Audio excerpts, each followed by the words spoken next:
No water, no food. Water without flow, food that makes us sick.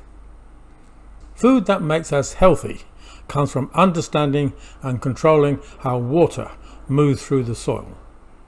I am Colin Austin, recognised by the Institute of Engineers as one of Australia's leading innovators for my pioneering work on computational fluid flow. Let me give you a brief explanation of what Gbiota is all about. Some 4.3 billion years ago, there was a rock spinning around the sun. It was dead, inert, with nothing living, and that went on for about 3 billion years. Then, we don't know from where, but we think on an asteroid some microbes appeared. They broke down the rocks and soon soil appeared. Then plants followed by an incredible array of creatures.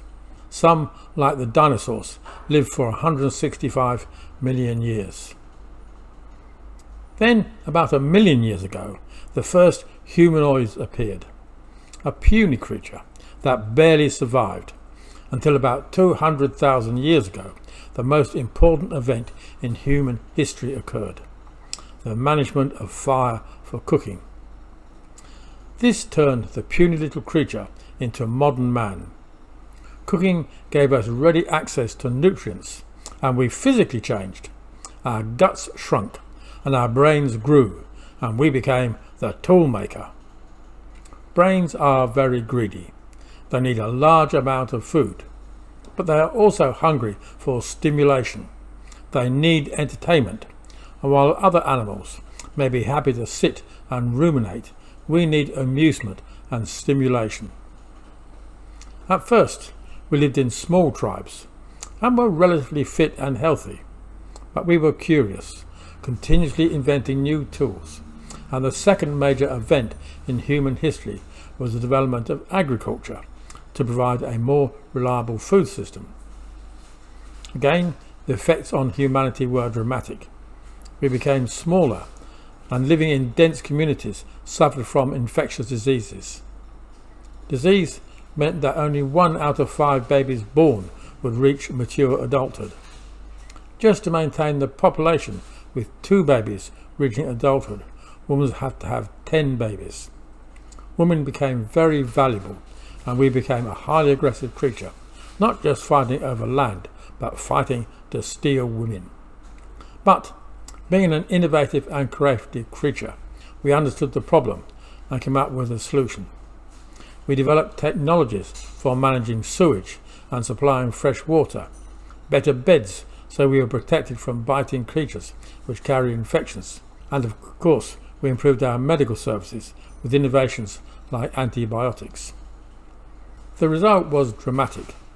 The global population trebled every 100 years, so in a period of just 200 years, the global population increased from under 1 billion to over 8 billion. All those mouths had to be fed, and humans, the very innovative creature, developed its agricultural technology at a faster rate than the human population expanded. An incredible achievement.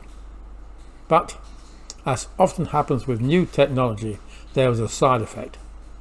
The food was full of energy, but was deficient in critical minerals and nutrients, which we tried to correct by developing a supplement industry. But our food was inert, lacking beneficial microbes which formed our gut brain. We had not understood that all those trillions of cells in our guts communicate with each other to form genuine intelligence, like having a supercomputer in our tummies.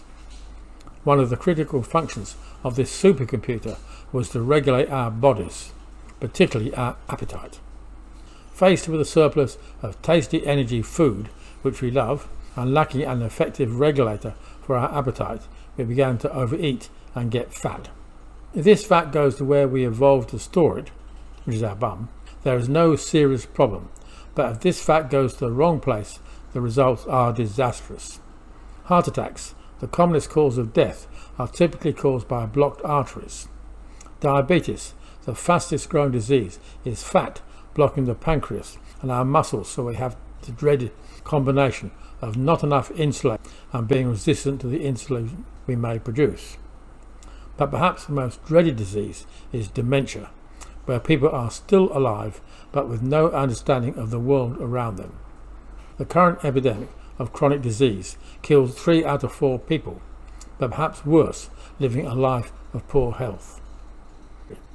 But we are a creative and innovative creature, and the solution is obvious. We need to have a food system which contains the beneficial microbes that control our appetite, without the harmful microbes which have caused infectious diseases throughout human history. We know how to do that. That is what the Gbiota technology is all about, preferentially breeding the beneficial microbes without breeding the harmful ones by controlling the conditions. This is a simple and inexpensive technology which could save millions of lives, but as always there is a snag. It has to be done right, so we don't preferentially breed the harmful microbes.